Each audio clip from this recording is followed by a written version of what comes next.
right, then we shall now proceed to our next topic. Our speaker is the Vice President and Head of Research in COL Financial. She regularly conducts market strategy presentations and appears in local business programs as a resource person for stock market matters. She is a business columnist for the Philippine Daily Inquirer, where she talks about personal finance and stock market investing for her weekly column entitled Intelligent Investing. She is also the former president of the Chartered Financial Analysts Society of the Philippines, or CFA Philippines, a position she has held since 2009. To share her insights about the local market outlook, let's welcome to the stage COL's Chief Equity Strategist. Everyone put your hands together for Miss April Lynn Tan.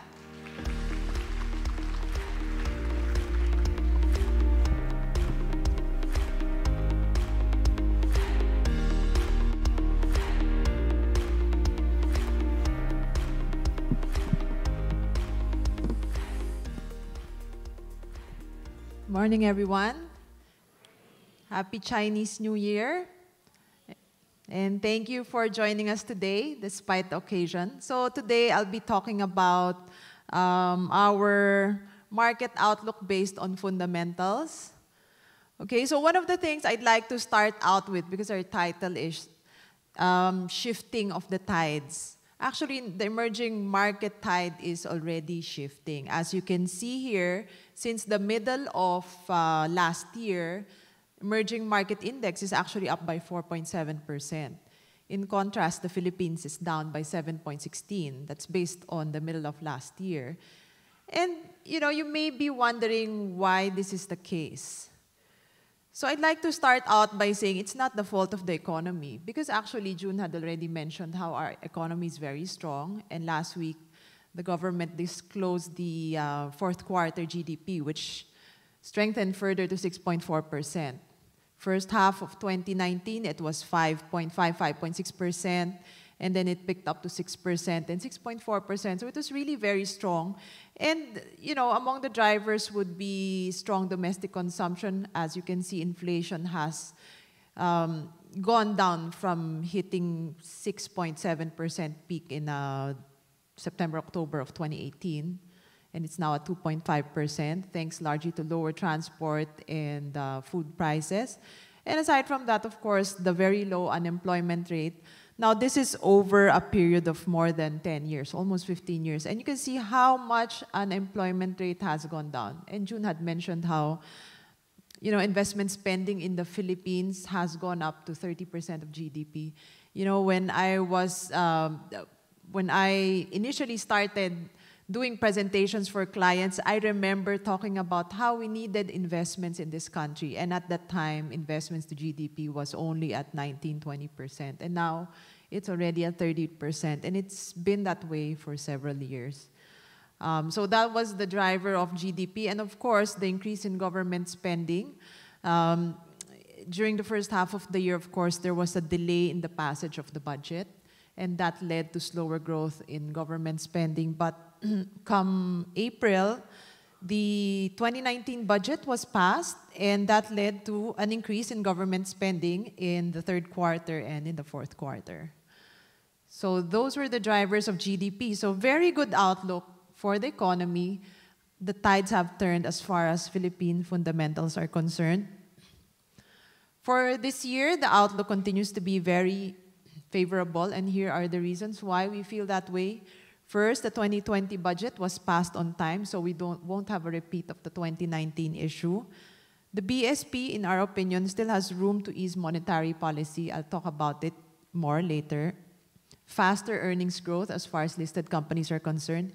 Very cheap valuation, so I'll talk about this in more detail. And of course, the improving global economic outlook.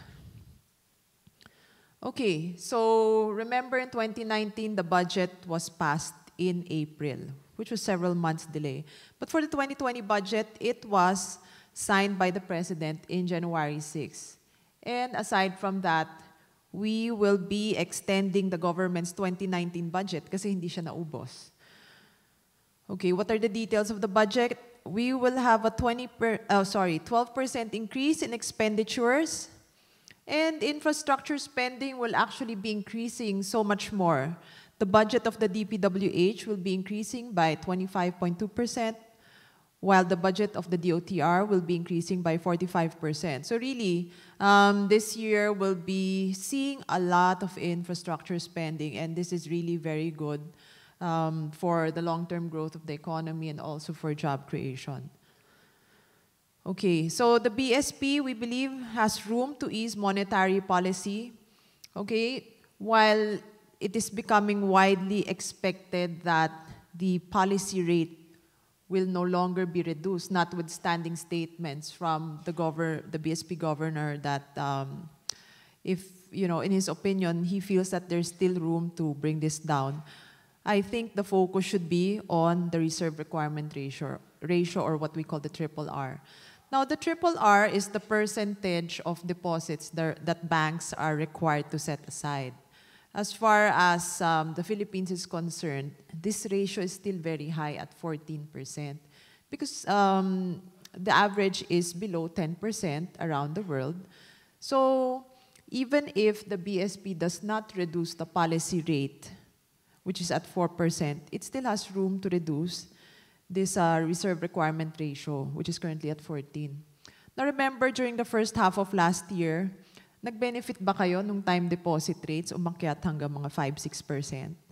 Naalala nyo ba yon? Okay, so one of the reasons why interest rates for time deposits went up significantly last year was because you will notice here how after the BSP reduced the triple R, it kept it at 18%. And I already talked about it. At that point, the banks were fully lent out. Halos lahat ng deposits napautang na nila. So they needed to attract more money to, or more depositors to put in more money. So to do that, they raised interest rates. But naalala nyo, come the middle of the year, biglang nawala na yung matataas na time deposit rates, bumaba na sila. And it's because the BSP reduced the triple Rs, see? Di ba, unti-unti niyang binaba hanggang naging 14% nung end of the year, which extended more funds to the banks. So, reducing triple Rs is another way to ease monetary policy, and we believe that the BSP will use this tool in 2019. And it has room to do that because the target is to finally bring it below 10% by, I think, 2023, no? Whether they'll do it by next year or they'll wait until 2023, we don't know. But definitely there is room to move this going down, especially if inflation stays within the 2 to 4% band and there is demand for money to fund growth. Okay, so for 2020, what are we expecting as far as EPS growth is concerned? Earnings growth of corporates, in our opinion, will pick up from around 8% in 2019 to 12%. And these will be the drivers of faster earnings growth. For the consumer sector, we're expecting to see a turnaround of selected companies that had a very bad 2019, among them DNL, Robinsons Retail, no? So DNL due to pick up in demand, RHI due to the turnaround of its Robinsons supermarket business. It's actually Rustan's supermarket, which is consolidated into Robinsons. For the power sector, it's coming from a low base for the likes of Aboitiz Power and the other companies which had unplanned outages. And of course, there will be new supply coming in, meaning they'll have more capacity to sell. Property companies still expecting double-digit growth due to strength of offices. We still expect demand for retail to remain strong. And of course, as they complete more residential projects, they'll be booking more as well. For the telcos, we're expecting strong growth of data. Okay, and that should drive earnings growth. And finally, valuations. You know, valuations really are very attractive. So this is a 5-year PSEI band. And if it's in the upper end of the range, it just means that it's very expensive. And if it's in the lower end of the range, it just means it's very cheap. Now, during the past 5 years, if you do a +1 standard deviation, or meaning the high end of the range, the PSEI would be trading at more than 18 times P. I remember before we would be, maybe around 2013, when the market was considered to be very expensive, we would be trading at 22 times PE. Now we're at 14.6 times PE. You know, this is actually already -2 standard deviations below the average of 17.3.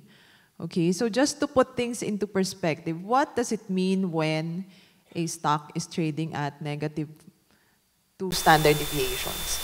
If you're trading at -1 standard deviation, or 16 times PE, it means that during the past 5 years, the market traded at a higher valuation 84% of the time. So the probability, assuming that you believe in mean reversion, or babalik sa 17.3 when rationality comes back, you will make money, that the probability that you will make money is 84%.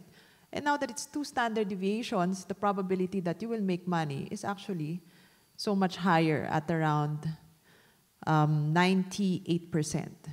Okay, so at the current valuation, it's really very attractive, because if we were to look at it from a 5-year perspective, we traded at a higher valuation more than 90% of the time. Okay, individual stocks also point to the same picture, you know, taking out some of the favorites such as SM Prime, you know, Jollibee, URC, and the likes. You can see that more than half of the PSEI index issues are currently trading at a discount relative to their historical average PEs. Okay, with, you know, those, a select number of companies trading more than 2 standard deviations below the historical averages. So talagang, even if you look at the individual stocks, they're really so very cheap, no? It's not only the index, but the individual issues that are part of them. In fact, the individual issues are trading at even more significant discounts. So really very attractive, which is why we're in some ways also very excited about the market for 2020. And finally, the improving global economic outlook. So what's the reason why the outlook has improved? I remember last year, the outlook for the global economy was really very bleak. There was a survey of CFOs around the world, and more than 50% of the CFOs said that they were anticipating a recession to materialize this year by the 3rd quarter at the latest. So what has happened? Why are we now hearing more and more people saying that the probability of a recession happening is, has diminished significantly? First, we have easy monetary policy. I remember, for example, early last year, the base case scenario was the US Fed would not be cutting rates. In fact, they would still be raising rates by 1 or 2 times.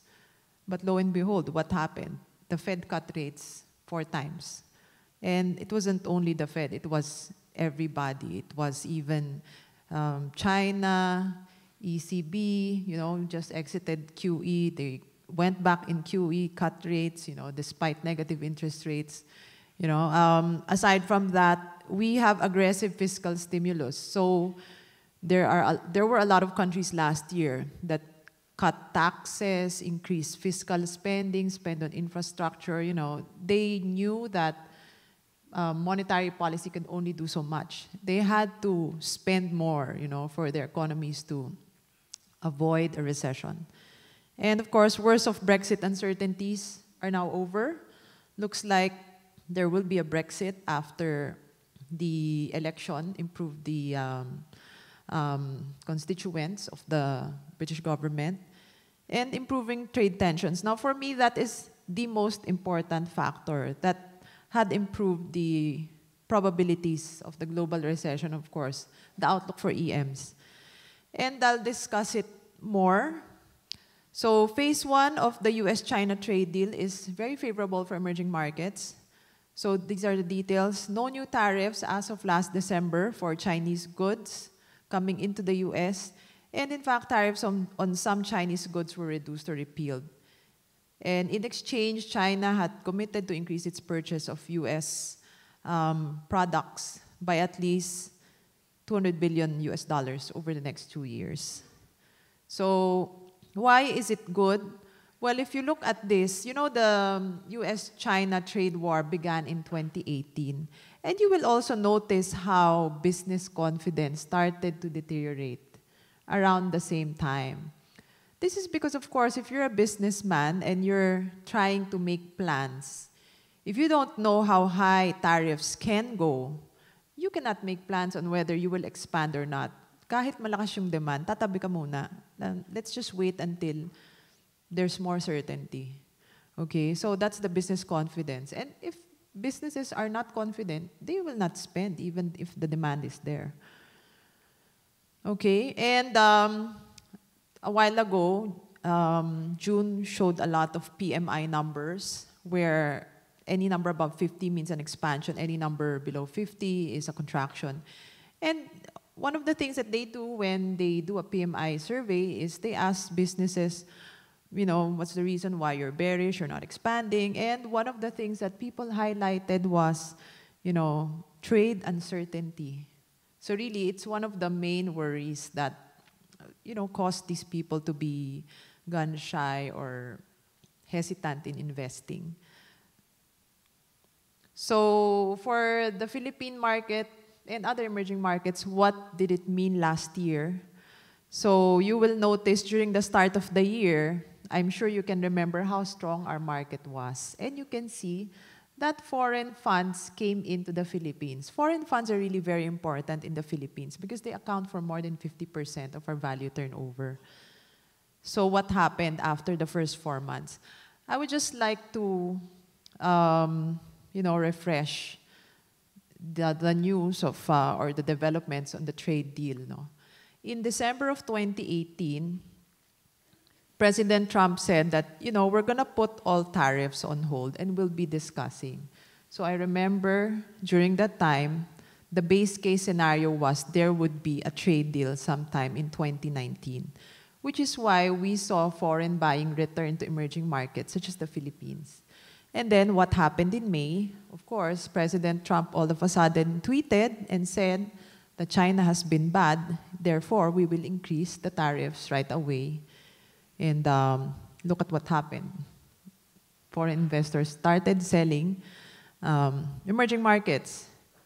In other words, they said, okay, we're now going to just buy US dollar bonds, and we're going to buy gold. We're going to shift to safe havens because we don't know what's happening anymore. People just became so worried, and they felt that emerging markets are risky. So stay away from risk off back, and then buy safe haven. Okay, so that said, now that the outlook is so much better, both domestically and globally, and valuations are so attractive, so why are we decoupling? Why hasn't the tide shifted as far as the Philippines is concerned? There are a lot of reasons, a lot of uncertainties. First would be heightened regulatory risk at this point. Second, of course, environmental risk, which is the Taal volcano eruption that's happening. And thirdly, the relevance of the Philippines in the emerging market basket. And because of that, foreign investors are saying, you know, I'll stay out muna, wait muna ako. Okay? So on the regulatory side, I think, you know, I'll just highlight the key events. Okay, December 3, Duterte threatened to sue the water concessionaires for economic sabotage and ordered the drafting of a new contract. In response to the water concessionaires' arbitral tribunal win. Okay, hindi natuwa ang presidente natin na nanalo yung mga water concessionaires. And there were, in his opinion, onerous provisions of the contract. And it got worse in December 11 because the MWSS revoked the extension of the concession agreement, 2022 to 2037. So talaga natakot yung mga investors. And then finally, when, you know, just when the wounds were healing, starting to heal, January 18 and 19, our president said that he wants to order the review of the LRT contract. And the Palace also wants to review the UP Ayala Land Techno Hub deal. Okay, so worst case scenario, revised concession agreement with the water concessionaires is unreasonable, leading to the nationalization of the water concession. And this would potentially mean the bankruptcy of water concessionaires. Other projects with onerous contracts are confiscated from the private sector. And finally, our credit ratings downgraded. So in that respect, I can understand why foreign investors are staying away from the country. They're worried about these eventualities. But as far as we are concerned, we think we don't expect the worst case scenario to happen. There are actually some anecdotal evidence why we don't believe that it will happen. Okay.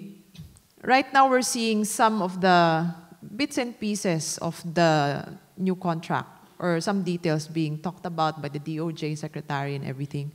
And details of the new contract seem reasonable. They just want to, revise some of the, for them, the onerous provisions, or yung medyo teka, unfair naman talaga tong mga provisions na to. Because they were, when these contracts were initially made in the 1990s, the financial standing of the Philippines was so much different than what it is today. So talagang we need to revise them. And aside from that, hindi naman siya yung kung sino na lang ang gumawa ng bagong kontrata. There are consultations with the technocrats, or those who are very familiar with, what happened in the past, what do we really need, and yung win-win situation, and of course with the private sector, even the concessionaires themselves. Okay, and finally, at this stage, the government cannot afford a credit ratings downgrade because remember, we are undergoing an infrastructure spending boom, and the government really has to borrow so much money. The government is already anticipating a budget deficit of more than 3% of GDP for the next few years. So this would mean a lot of borrowing overseas, and if your credit rating score goes down, it would be very expensive for you to borrow money. At this stage, you cannot afford that. And I think the government is very knowledgeable about that, which, at the end of the day, I feel like, these problems will be resolved. Okay, environmental risk. January 12, the Taal volcano explodes, resulting to significant ash fall. And as of today, we're still at alert level number 4. Meaning hazardous eruption remains possible anytime, any hour, any day. Okay, so that's another risk for us. And of course, I think yung nakakatakot dyan is ang tagalin. Of course, we're also reading a lot of horror stories and worst case scenarios. Like for me, what's scary is 30% of Luzon's generation capacity is in Batangas. So if they will be affected by how severe the eruption becomes, then, mahirap yun, 30% yun eh. So we will have brownouts. Okay. And irrelevance of Philippines in the emerging market basket. So this is the breakdown of the MSCI emerging market. So you can see that we're not part of the top 10. This is the top 10 countries. The smallest of the top 10 would be Thailand at 2.5%. We're part of the others at 12.7%. But in the 12.7%, there are 16 countries that are sharing that 12%, meaning our share is most likely below 1%. So, if you have a country that accounts for less than 1% of your portfolio, tapos ang daming risk na regulatory, pwedeng pumutok ang taal, yun nga, tabi muna ako. I'll wait until things are better, then I will come back. Because it will not have much of an impact on my portfolio anyway. And aside from that, we're seeing investors focusing more on the large cap issues rather than doing stock picking, buying the small cap issues. Mas nagkakaroon ng bias for larger cap issues. Okay, and of course, the other risk would be twin deficits to result to a weak peso. I think June talked about this. Potential heightening of geopolitical tensions leading to higher oil prices and coronavirus outbreak worsening. But anyway, so what do we think is the right strategy? Okay, on the positive side, we know that the Philippines' economic fundamentals are very good and valuations are really so attractive. You know, the probability of making money is more than 90% at this point when rationality returns to this market. Risks are significant, but eventually they will be resolved. The problem is, of course, when will these problems be resolved? I don't know. Nobody knows. And how low can the market go? Because it can get worse before it gets better. And because of these challenges, although there's a great buying opportunity, it makes it difficult for us to actually pull the trigger and buy stocks. Or, you know, if you own stocks, you know, still holding on to it. So, you know, these are just some suggestions. We still believe that notwithstanding the difficult situation, challenges, and of course, seeing the market go down, which is really very frustrating, we still recommend investors to stay invested. But I think what's more important at this stage is for everyone to focus on managing your risk by thinking long term. You know, you don't buy stocks today with money that you need in a year or two. You know, I think it's time for you to be honest with yourself, to ask yourself, is this money really something that I can hold on to it? In other words, willing kang magpaipit, no? But that said, you need a diversified portfolio. Maybe consider buying an index, an index fund or several stocks, and limit your size, yun na nga, to an amount that you can keep for the long term. No? Don't be too aggressive in buying stocks right now. Okay. So what are some possible catalysts for recoupling or for us to finally, for the tides in the Philippines to finally shift? If we see the revised water concession contract being favorable to both the private and the public sector, and these onerous contracts that are cited by the government to really be onerous, because I'm not discounting the possibility that there really are onerous contracts out there. Another thing is the ABS-CBN franchise is renewed, okay, and the threat of the Taal volcano eruption actually subsides. So these are just some possible catalysts that would allow investor sentiment to improve in the Philippines. Okay, some sector outlook before and the stock picks. Okay, so if you were to ask me what are my favorite sectors for 2020, they would be the consumer sector, the banking sector, and the property sector. Okay, for the consumer sector, of course, it's because of the strong economic outlook that I feel in some ways would be consumer-driven. And, you know, since now we're all worried about regulatory risk, consumer companies are less vulnerable to them. So our best ideas would be URC, CNPF, and SSI. For the banks, okay, with the favorable economic growth outlook, we're anticipating faster loan growth. And as the government reduces the triple Rs, we believe this would mean lower funding costs for them, or at least benign funding costs. The negative, though, is last year they booked a lot of trading gains, and we're not anticipating any more trading gains this year. Our favorites would be Metrobank and Security Bank. For the properties, hopefully this year will be much better. So we expect demand to still be strong given lower rates and the strong economic outlook. But I think the other catalyst would be diminished POGO risk, because our government or the president has already said that China will not interfere with our POGO policy.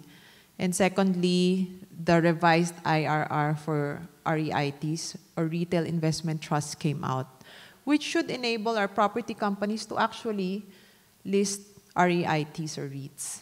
And this will allow them to raise capital, which is really very exciting, no?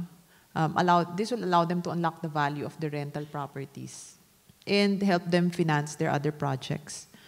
The key risk, of course, is, if you think about it, initially, medyo hindi naman yata vulnerable sa regulatory risk ang properties. But of course, with the Ayala land development, is it? We don't know at this stage. So our best, or our top picks would be Ayala land, Mega World, and Robinson's land.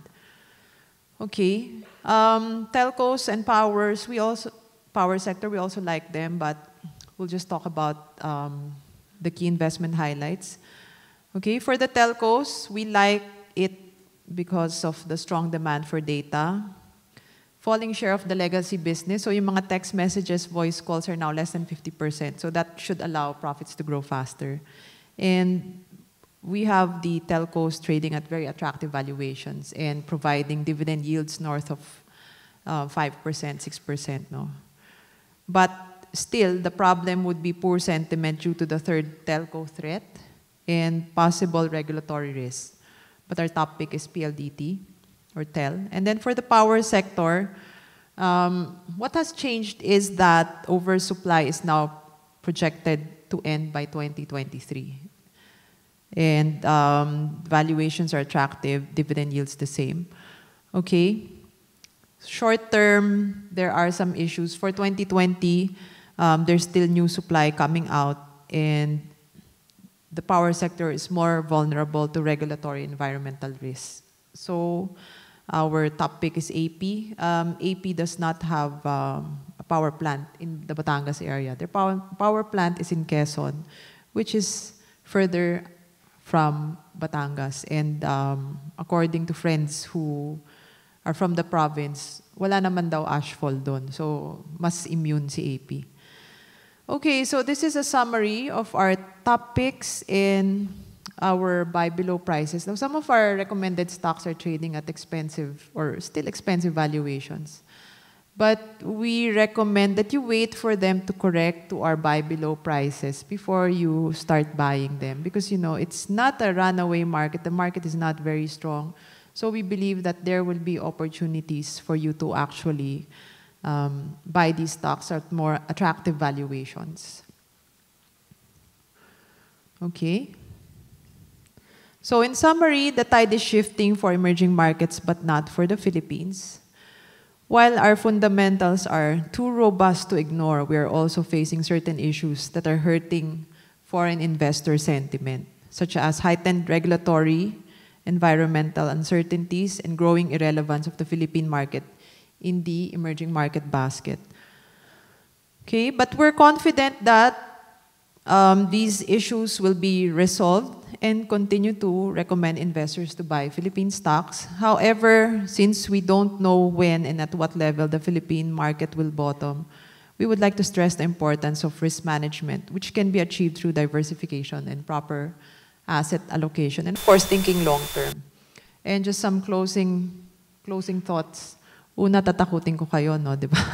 No price is too low for a bear or too high for a bull. Pero that said, of course, some words of wisdom for a very rich and very successful investor. Be fearful when others are greedy and greedy when others are fearful. Madali siyang sabihin pag hindi nakakatakot. Pero pag nakakatakot na, let us remember this. And another word of wisdom from Warren Buffett: the stock market is a device for transferring money from the impatient to the patient. So patience really is a virtue in these difficult times. So with that, thank you very much.